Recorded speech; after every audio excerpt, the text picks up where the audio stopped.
Hey, David Busby, OpenTHC. I'm going to do a quick overview of what goes on OpenTHC platform, what it looks like, what you can expect when clicking around in there and using it to handle some of your regulatory compliance needs.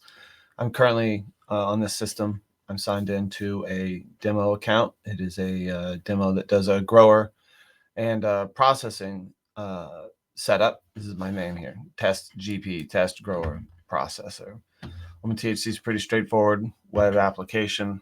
If you can use the Facebook, I think you'd be able to get along okay over here.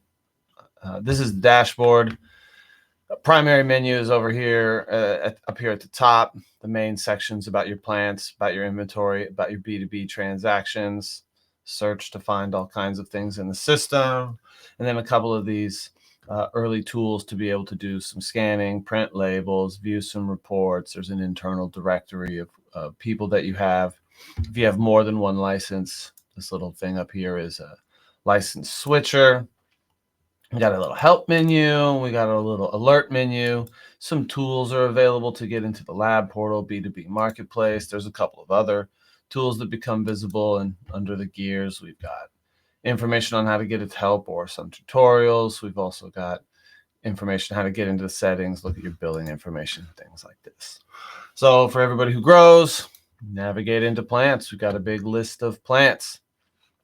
Looks like all I have is a bunch of clones. Oh no, here we go. And I'm growing a bunch of, looks like 100-pound.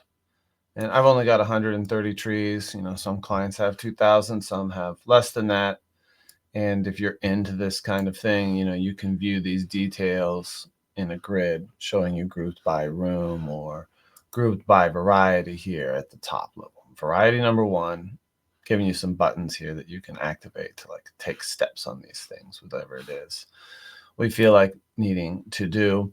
When you collect material from the plants, a harvest or a cure process, there's a section in here called collections.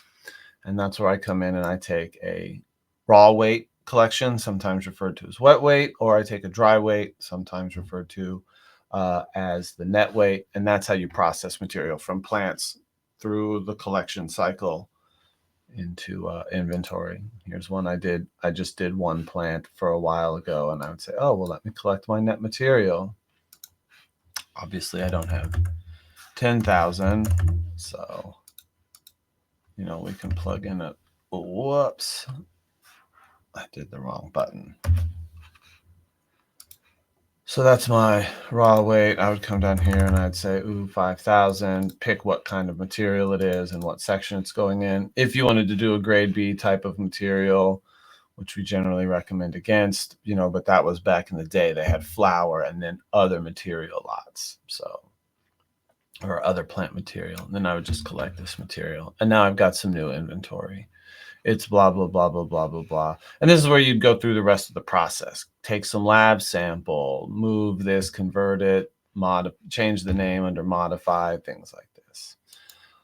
Speaking of inventory, there's a big old list of inventory with some search filters at the top. Active inventory, filtered by product type or product itself, variety, the different section or room that the material is in. Apply a filter and you can find some stuff. And here you can see I've got a whole bunch of miscellaneous material in the system right here.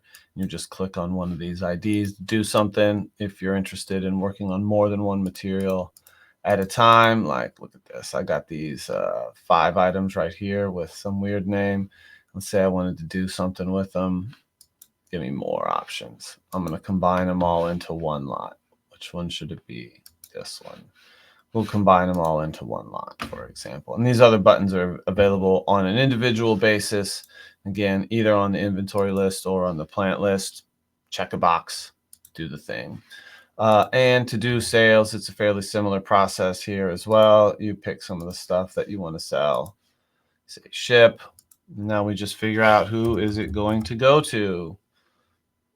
I'm just making stuff up here. Pick these guys. Pick who your driver, vehicle, Got to set these modifiers on here sometimes, like if it's a sample, for example. This says sample, so we should make sure that they know that is a vendor sample. I'm sending one. I'm sending those. I should set my price to 0, $10.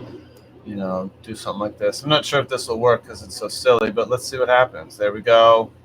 We got that WCIA link that you would share with other people who you're buying from. And when you're ready to be done with this and affect the inventory, commit this material. And then there is a you should wait to commit to CCRS, submits it, gets back the PDF document from those guys. And then you're ready to rock and roll. That getting this PDF document back in the system, that can take somewhere between like 8 minutes and 8 hours, depending on the performance of the CCRS system at that time. So fingers crossed that it works out for all of us. And then under sales, there's also a mechanism for incoming. So maybe somebody sends you a JSON link, you go to create it, you just drop that link in right here. If maybe they only sent you a file, drop the file in here. If it's not working out like that, you can go in here and you can say, we've got an incoming sale. And this will let you create one manually if they didn't give you the paperwork.